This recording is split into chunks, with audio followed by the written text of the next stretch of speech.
We back. Hey man, we got what the NFL was like what the NFL was like 10 years ago by KTO. And shout out to Beth. Hey, that shit rhymed. But 10 years ago, I was about 10, 11. Was this before I knew about football? I kind of knew about football a little bit. Actually, I did know about football. I think I had like Madden 12 on the Wii with fucking, was it that fullback from the Browns that people voted on to be the cover athlete, and Madden was like never again. EA was like fuck that, never that again. Oh my god, that shit! I was like, what the fuck? It's like an iconic Madden though. It's pretty iconic, but like it's iconic enough to where it don't really seem that out of place, even though it's supposed to be. But it's still a fire Madden. I had that shit on the Wii, nigga.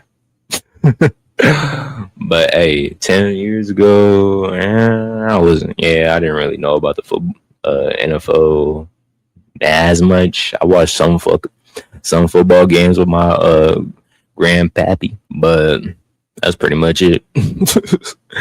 But let's see what's up.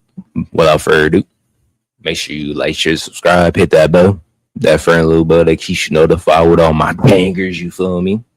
Hype this video the fuck up. It'll make sure my videos last forever. Trust me. But without further ado, let's dive on in. The NFL in 2016, where rookies revived the NFL's most popular franchise. The Raiders were actually dominant, and all signs point. Hey, I got a homie that's a Raiders fan. Hey, let's hope they can pull it together this year. I don't think they probably can make it to a playoffs run, but I don't think they gonna probably a first round exit. I see, but they got a bright future though. Not gonna lie. Towards the Falcons hosting their first. Damn, that was 10 years ago. That was 10 years ago. You lying? 10 years ago. That was 2016. Damn, 2016. Oh, time flies, huh? That's an incredible catch, though. Catches of all time to OBJ's feud with the kicking net. The 2016 NFL season was truly iconic. Oh my god. Welcome to the NFL. Yeah, Seahawks know too about heartbreak. They got their Super Bowl, but it's still fuck them. Fucking sea chickens. 10 years ago. There was so many incredible moments from that season, and honestly, I can't believe it's been that long. It felt like just yesterday I was watching the Browns' former quarterback converted to wide receiver Terrell Pryor having to play emergency quarterback because they had so many injuries. Oh yeah, I don't really remember because I was like 11, nigga. But I watched a few games. I do remember Zeke doing some crazy shit though during that time, like Ezekiel Elliott. Yeah, that nigga was like, I thought he was going to be straight up Hall of Fame, nigga, at that moment. Yeah, there's been a lot of quarterbacks. And for those of you who've been a fan of this series, this is year number 10. I started this YouTube channel back in October of 2016. Damn. And here I am doing this 10-year anniversary, nigga. Shout out to bro. I've been watching this nigga for a minute. Like throughout my whole childhood, I watched this nigga KTO. Shout out to bro. A decade later, it's safe to say that the 2016 season was a memorable one for me. So with all that said, let's go ahead and look at a few things that made this season unique. The NFL continued its color rush theme by going from 8 teams in the color rush. I really like the color rush. The color rush is fire as fuck, especially like the Rams. I did like the Rams, and the people didn't like it because it was like ketchup and fucking mustard or some shit. It was, I don't give a fuck. The colorway was fire. Or like the color contracts was fire as fuck. To every team unveiling unique uniforms in 2016. I did like I think the Buccaneers had one. Yeah, oh no, it was either Buccaneers or the Ravens. They had like a all red shit. I think it was the Buccaneers though, because we went against them, and it was like the ketchup versus mustard bowl or some shit. This was done with the intention of having every Thursday night game be Color Rush themed. Some were dope, while others were not. The most popular players in the league. Yeah, shit looks shitty. It looks shitty. It does look shitty. Not gonna lie. Like, Some were dope, while others were. let's analyze this shit. What the fuck is this shit? Like, whose idea was this? God damn. It was like fucking throw up mixed with diarrhea, just a hint of diarrhea mixed with a lot of throw up. You feel me? Or not.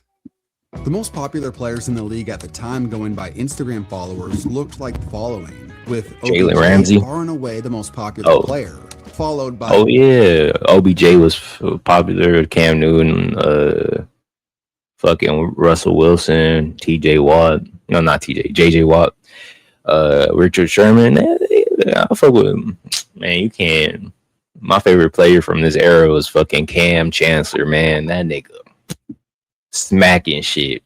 That nigga, he was for real my inspiration, bro, because he wasn't really fast. He was pretty big, but like he wasn't the biggest nigga. You feel me? He was like he was a box specialist, bro. But like he was laying that shit.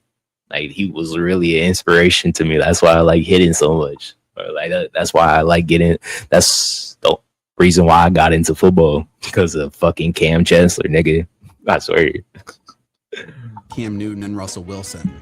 Seemingly every week, people were tuned in to something entertaining or controversial involving Beckham Jr. 2016's he had his little featured Rob Gronkowski mental as the cover breaks. athlete. This was the final title built on the Ignite engine before EA switched to the Frostbite engine the following season. Madden 17 overall was underwhelming. Jesus and didn't Christ. receive favorable reviews from users. But considering where the franchise is today, many look back at that game with nostalgia. For the real NFL, to give you an idea of the star players at the time, here were the top 10 players according to other players, as well as the average top 10 picks in fantasy drafts. Pretty crazy. Yeah, DeAndre Hopkins was probably a good one. Todd Gurley. I miss Todd Gurley, not gonna lie. David Johnson was pretty good. Des Bryant, Rob, Le'Veon Bell, Adrian Peterson was still playing at a high level as well. Oh yeah, that was like right. Was that right after his cover? No, he did cover 25. It was like 2014 or some shit. I don't know. 2013, 2014, around there. As well as the average top 10 picks in fantasy drafts. AJ Green was pretty good. The players listed, like a high-end receiver, active or free agents. And just to add to that, only 12 of the top 100 players from 2016 are still active. And amazingly, one of them is Campbell's old ass. Calais Campbell. Now, for the rest of the video, we're going to move through 2016 chronologically, from the offseason all the way through the Super Bowl. Now we'll take a look at the most notable offseason moments. Coming off their Super Bowl 50 victory, Denver Broncos quarterback Peyton Manning decided to call it a career 1 month later. For the win. Oh shit! Yes, sir. This was one of quite a few legends who decided to retire. This included Charles Woodson, Jenkins, and Jared Allen. Seeing how there's no sunset. Yeah, that nigga. This is probably a while ago, but damn, I didn't think he retired at 2016. I thought he retired like 2013 or some shit, 2014. Right off. These four previously mentioned were all somewhat expected considering their That shit really shows my age. that Gen Z shit. age. But there were two other retirements that shocked everybody. I'm retired. I'm done. I'm not playing football anymore. Marshawn Lynch announced his retirement during. Damn, that was 10 years ago. And then he came back on the Raiders for a little bit. And what did he do? Did he go back to the Seahawks? I don't remember. Super Bowl 50. He was only 29 at the time. And Calvin Johnson, coming off his 6th straight Pro Bowl season. Calvin at the age of 30, Johnson. also What a called it fucking quits. waste. Why risk your health? How you waste a generational receiver like that? I do not know. To play with the Detroit Lions, to play That 16 shit, games that, and then go home. not gonna lie, and that win a shit pissed me divisional off. playoff game if you're lucky. This made him the Now I'm second thinking about it. superstar alongside Barry Sanders to hang it up still in their prime. Some of the other notable offseason You moments- waste bro. Lions, come on, bro. How you gain access to 2 generational players and you couldn't do shit with both of them? Oh, and we moved to LA. This is when I became a Rams fan. I'm not gonna lie. As soon as the Rams moved to LA, I became a Rams fan. And I just stuck with them to this present day. included the Rams officially moving from St. Louis Ooh, to I miss LA, Cooper which Kupp. sparked major outrage gonna lie. from St. Louis natives. And also, Fuck the St. Louis, play nigga. finally concluded, resulting in the Patriots being fined $1 million, losing a 1st and 4th round pick in the NFL draft, and Tom Brady officially accepting his 4-game suspension to start the Damn. 2016 season. Fucking cheaters. Tom Brady alone. For official NFL rules, there were 2 noteworthy changes. Number 1, players were banned from wearing hoodies under uniforms. And number 2, Damn. coaches who were not the head coach were banned from entering the field of play. And this was due to the Joey what? Porter incident in the previous playoffs. Now taking a look at the biggest free agency moves and trades, perhaps the biggest headline Oh, of the Lord. offseason was when I'm tired of seeing this nigga. I always see this nigga once every like 3 months. I swear to God. Is either a highlight or something. I always see this nigga. Brock Osweiler Overpaid. declined the Broncos contract offer and instead took a massive $72 million deal to become the Houston Texans starter. What is Brock Osweiler worth today? He's worth $18 million to the Texans, and he was worth $16 to the Broncos. I think the Texans got a heck of a deal with Brock Osweiler. This was a huge gamble at the time, considering Osweiler had only a half a season of starting games under his belt. Also, the RG3 era in Washington was officially over, as he became a member of the Cleveland Browns. And perhaps the most head-scratching move of all was when the Panthers franchise tagged All-Pro Josh Norman. Then they rescinded the franchise tag and let him go sign elsewhere. For trades, prior to Hey, that shit kind of broke him, right? That shit low-key broke him. He wasn't the same since. preseason, there wasn't anything too crazy.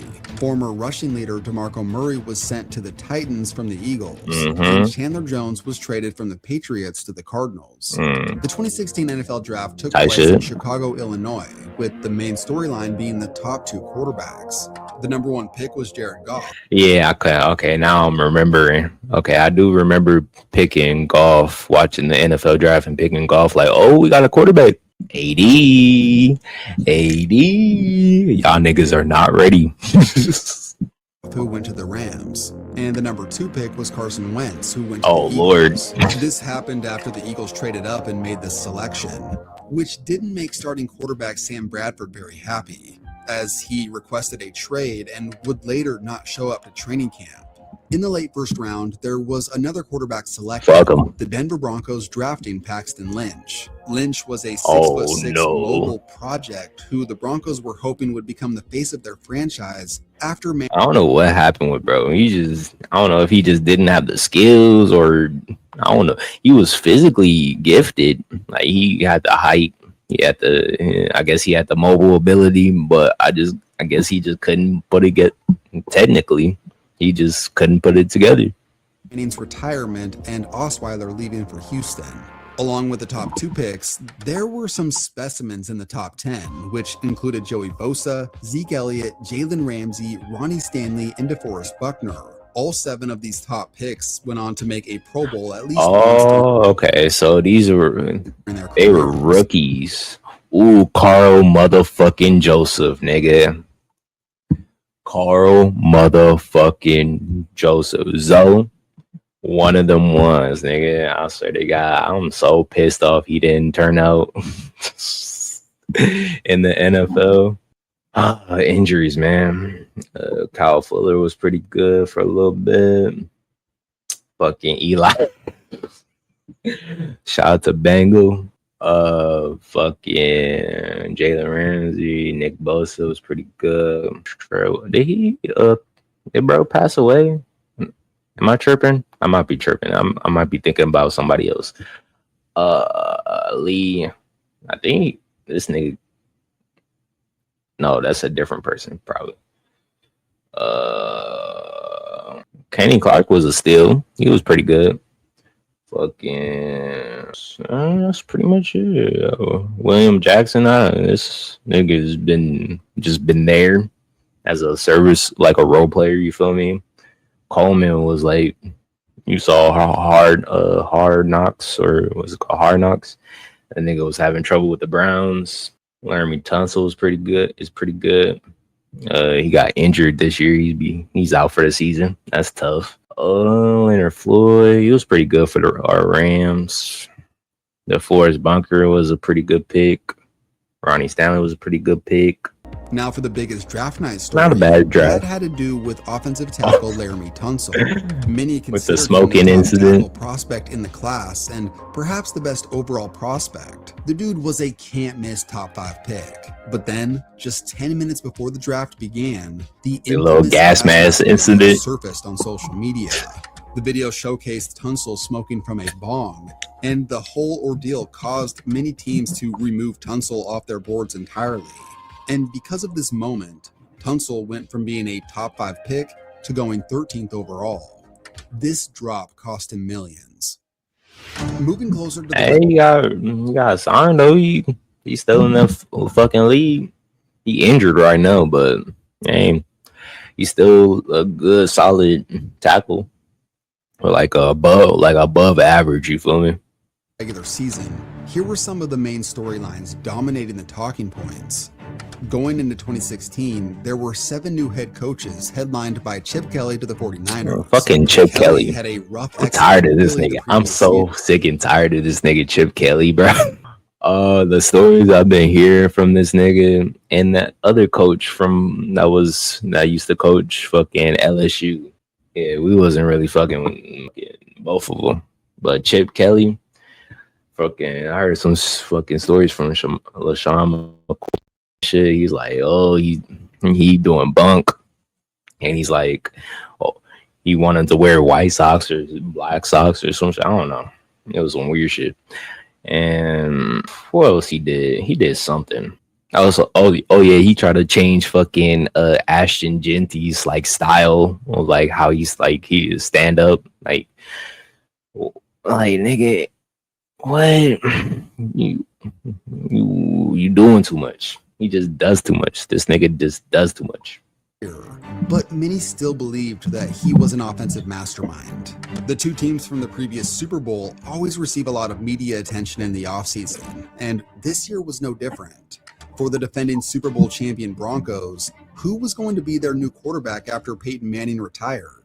Well, a 3-way battle ensued between rookie Paxton Lynch, Mark Sanchez, and Trevor Siemian.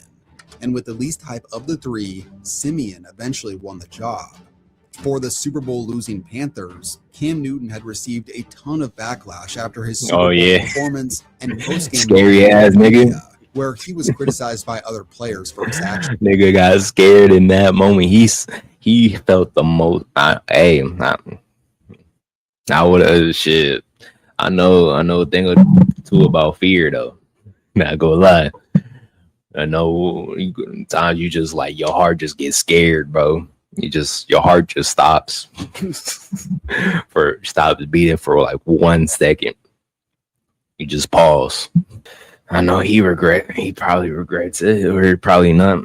It's up to him. And now without Josh Norman, how are the Panthers going to bounce back? Also, the Vikings opened up their new dome stadium, which had costed more than $1 billion. For New England, Of course. Tom Brady serving a 4-game suspension, how are they going to be without him? It was time to see what backup Jimmy Garoppolo was all about. Now, moving into the preseason, Cowboys quarterback Tony Romo suffered a back injury that would knock him out for most of the season.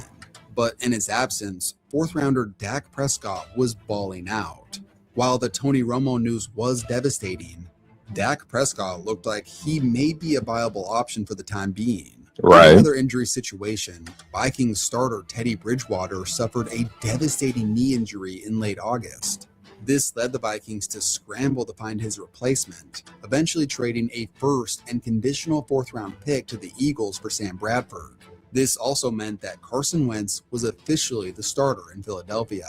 Now, if we're going to be honest, all of these previously mentioned headlines pale in comparison to this last one. 49ers quarterback knelt in. Justice for my nigga. Justice for my nigga Kaepernick, nigga. The NFL did this nigga so fucking grimy, bro. I swear to God, he just wanted to come back. Instead of standing during the national anthem at last night's game. During a Niners preseason game, Colin Kaepernick took a knee during the national anthem because this shit ain't right. Racial injustice and police brutality. This sparked immediate backlash nationwide beyond. Oh yeah, Colin Kaepernick was iconic as fuck.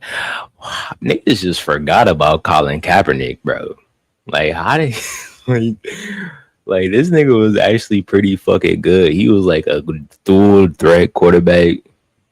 He had this like one fucking like long ass touchdown. It was like, I think it was like a read option. He just took that bitch to the crib.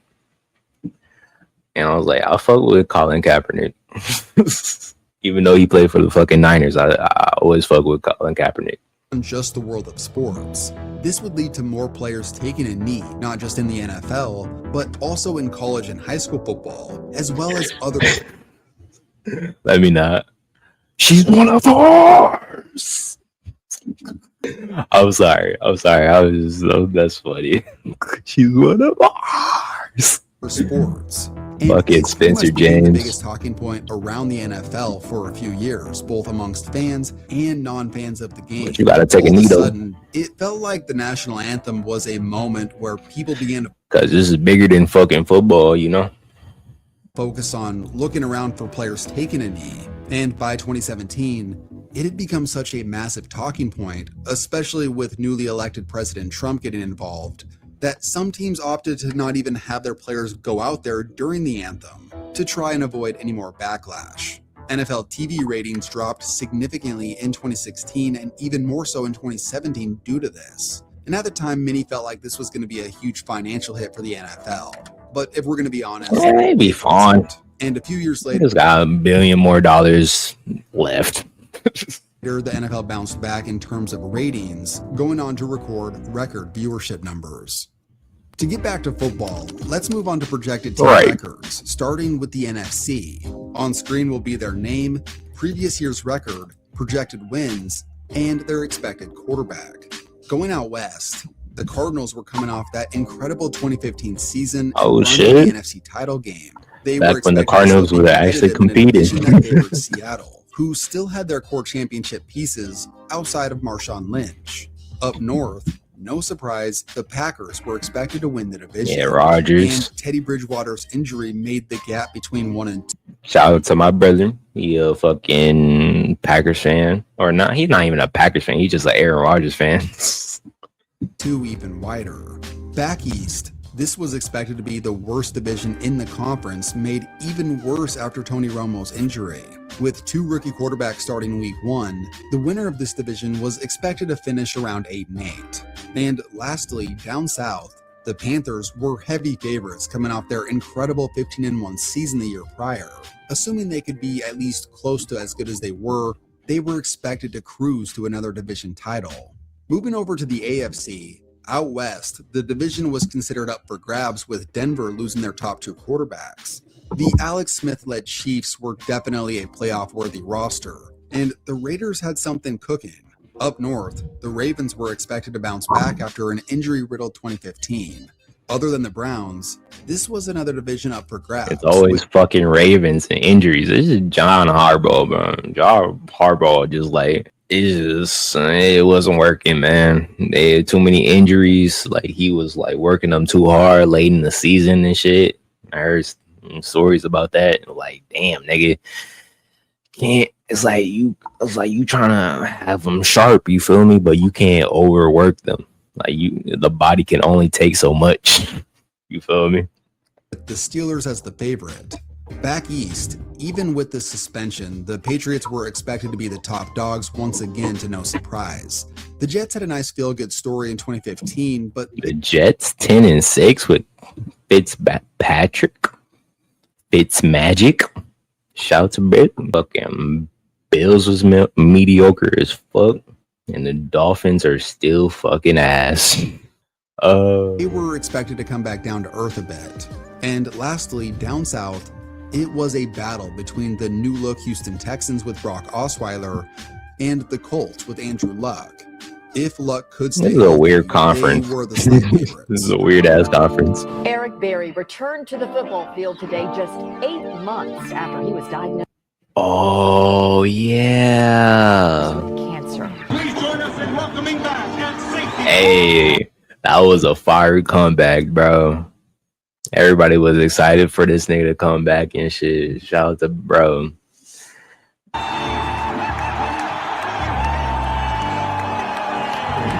Good ass fucking safety, bro. Good ass fucking safety. It's intercepted. Eric Berry has got it for Kansas City. Looking for the angle, and he's in. Touchdown, Kansas City.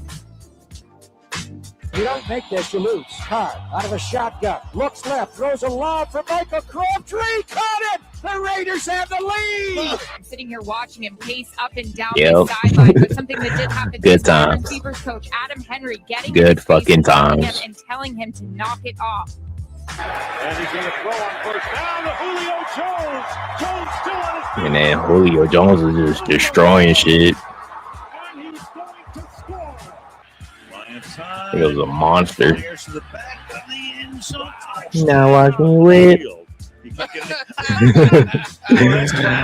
Oh, this nigga. So far. He just sets the record. Yep. 163. It's ironic that it's Tom Brady's record who he breaks because a lot of comparisons between those two guys. Man, Wait, what? record who No interceptions in the first 163 career attempts. Damn. he breaks because a lot of comparisons between those two guys. Man, on the slant. Back up. Touchdown.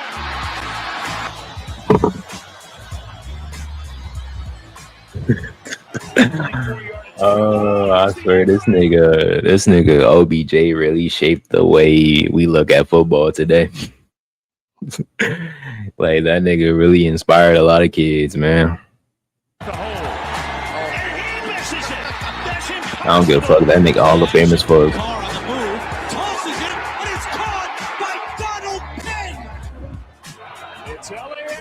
I think this is the clip I watched.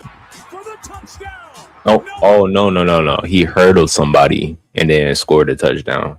I think that was the game I watched. Was that versus the Browns? I think that was versus the Browns. 5 yards. Tyreek Hill. Oh yeah, this nigga Tyreek Hill. That one. Hill's gonna take this all the way. Oh my god. I missed. Oh, I did watch that shit. Oh my god. The Mac attack, bro. Oh, this is bringing back fucking memories. I remember just being in the fucking living room, just watching that with the big ass fucking TV, just watching football. For the touchdown. Ryan throw it, intercepted. Nobody's gonna catch him. All-time winningest quarterback is Tom Brady with his 201st win today. It's broke. It's broke. It's broke. It's broke. Back is Tom Brady with his 201st win today. It's broke. It's broke. It's broke. It's broke. It's broke. Damn. Bowling, looking, just going to throw it deep for Jones. Double coverage. Heads up. Prescott toward the end zone. Bodies. Ooh. Tyreek Hill playing that one from inside his own 10-yard line, and here he goes down the sideline for the touchdown. Well, that's motherfucker electric as fuck. In wrapping up the 2016 regular season, let's look at how every team finished compared to their projections, starting with the NFC. Going out west, it was a rough year for most of this division.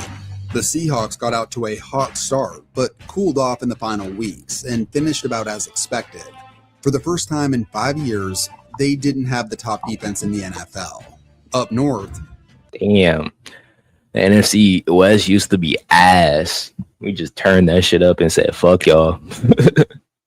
things pretty much went as expected, minus the collapse of the Bears, which mostly had to do with them starting multiple quarterbacks. Cutler only played in 5 games due to injury, and this would end up being his final season in Chicago.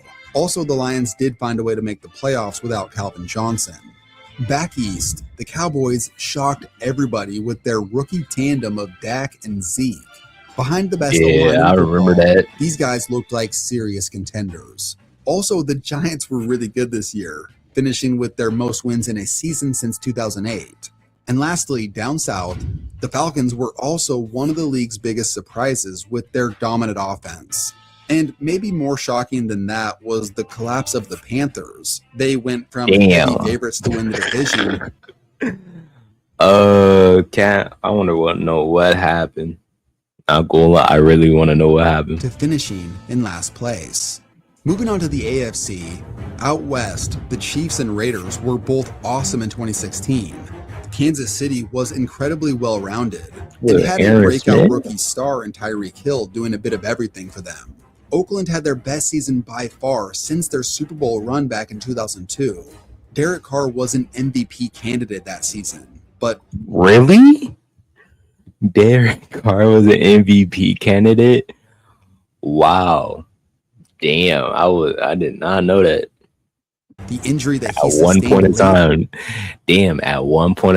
Derek Carr was an MVP. All right. The year was a devastating blow. Up north, the Browns were the worst team in the league, and the Bengals disappointed. As expected, the Steelers came out on top. Back east, the Patriots were even better than expected with the league's top record. And the Dolphins had a nice surprise season, making the playoffs for the first time since 2008. The Jets really came back down to earth. And lastly, down south, the Texans took the tiebreaker to win the division. But despite making the playoffs, Brock Osweiler had been a huge bust, even getting benched at one point. Houston fans cheered when this happened.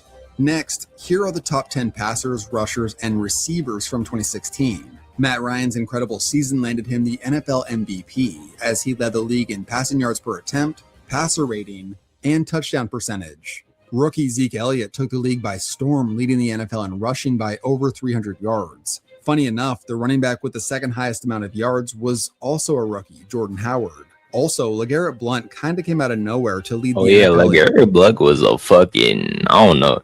He was just such a power back, but with a little bit of looseness and speed for no reason. Like, you big as hell.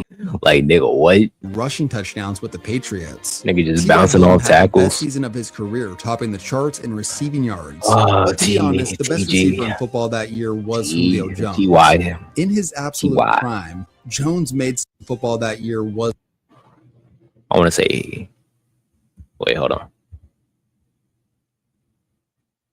T.Y. I don't know why I don't remember this nigga. I don't remember this nigga playing. Fuck. Actually, I kind of do. I remember he got into this fucking fight with this nigga. Was Julio Jones. In his absolute prime, Jones made some jaw-dropping catches that season and looked virtually unstoppable with Matt Ryan. The Falcons had the offense to make a Super Bowl run. To kick off the postseason, Wildcard Weekend was a rough one in terms of entertainment. The Texans hosted the hobbled Raiders squad, who was forced to start rookie Connor Cook. Cook was making his first career start that day, and the Texans easily won. Later that day, the Seahawks crushed the Lions 26-6. Then on Sunday, the Steelers dominated the Dolphins, and the Packers crushed the Giants. In the divisional round, the Falcons continued their offensive excellence, dropping 36 against the Seahawks defense, and they advanced to their first NFC title game since 2012. Despite a losing effort, this was Devin Hester's final career game, and he went out with a bang with multiple impressive returns. Later that day, the Osweiler-led Texans were no match for the mighty Patriots. New England cruised to a 34-16 victory. This meant that they had So nothing has changed. Okay. advanced to their 6th straight AFC Championship appearance. The following afternoon, we finally had a good playoff game. The Packers traveled to Dallas to Oh play yeah, the that game Cowboys, was led by good Dak as and Zeke. fuck. Green Bay took a commanding 28-3 lead, which held through the end of 3 quarters. But then a furious comeback by Dallas eventually tied things up, first at 28, then later at 31 with 40 seconds remaining, which was just enough time for Aaron Rodgers to create one of his most iconic moments. This pass set up the game-winning field That goal little toe tap. Oh my god. as time expired. For the final divisional game, the Chiefs and the Steelers grinded out a low-scoring grudge match that saw 7 field goals made, 6 of which were by Steelers kicker Chris Boswell to set an NFL playoff record. In the end, those 6 field goals were enough to hold off the Chiefs. That and stopping a 2-point conversion late in the 4th quarter. Damn. Championship weekend. The first game played was the NFC title, where the Packers headed to Atlanta to try and slow down the league's top offense. Newsflash, they did not. The Falcons racked up almost 500 the Falcons yards, scoring was on a 8 pretty of their good team. first 9 Was drives, a pretty and they fucking won good team. 44-21. It didn't seem like anyone had an answer for this. Damn, Falcons fans, that was your perfect opportunity to win a fucking Super Bowl, but y'all couldn't.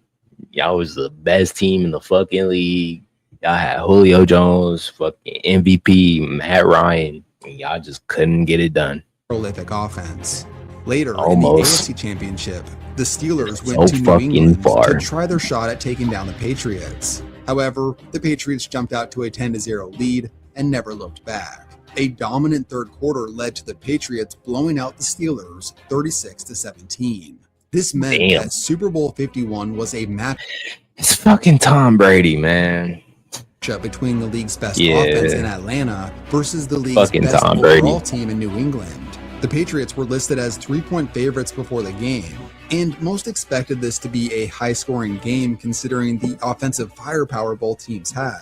But early on, the first 5 drives combined resulted in 4 punts and a fumble. Then finally, that's when Atlanta kicked it in gear.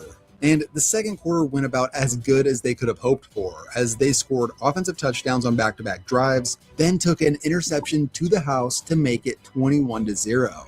With the game seemingly headed to being a blowout, this image of Brady diving trying to make the tackle but failing was almost certainly going to be the most memorable moment from this game. Until you was like, fuck that. We not having none of that. Early into the second half, the Falcons continued to control the game. This image is gonna be stuck in fucking Falcons head forever. Falcons fans head forever. You feel me? This image. Just show any Falcons fans this image. Niggas gonna break like inside their brain and just gonna snap. And nearing the end of the third quarter, they held the now infamous 28-3 lead. With Atlanta fans everywhere celebrating and Patriots fans looking for the exits, that's when 39-year-old Tom Brady and the Patriots did the unthinkable. They scored a touchdown. Like I said, hold my nuts. Punt, scored a field goal, caused a fumble, scored another touchdown, forced another punt after sacking Matt Ryan out of field goal range, and scored another touchdown to Now that was some bullshit. That was some bullshit. We all know I was lucky as fuck. God damn. Imagine if he didn't catch that. tie things up at 28. This included a clutch 2-point conversion on their final touchdown. Unbelievable. Regulation would come to a close shortly after, and in overtime, the Patriots got the ball first. And minutes later, they scored the game-winning touchdown. This officially capped off one of the most unbelievable games in NFL history. To this day, the Falcons still haven't recovered, and the legendary 28-3 meme has become a staple of American sports culture over the last decade. Niggas ain't shit.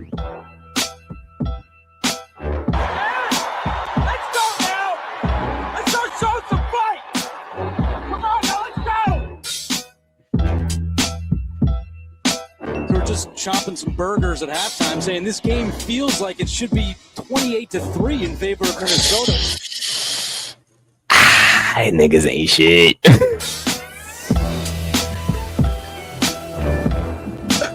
That's gonna be over his head for the rest of his fucking life. God damn it. But hey, this was a lit reaction. I like watching football shit. But without further ado, this is gonna be a bitch to edit though. But without further ado, make sure you like, share, subscribe, hit that bell, that friend little bell that keeps you notified with all my bangers. You feel me? Hype this video the fuck up. It will make sure my videos last forever. Trust me. And without further ado, we out.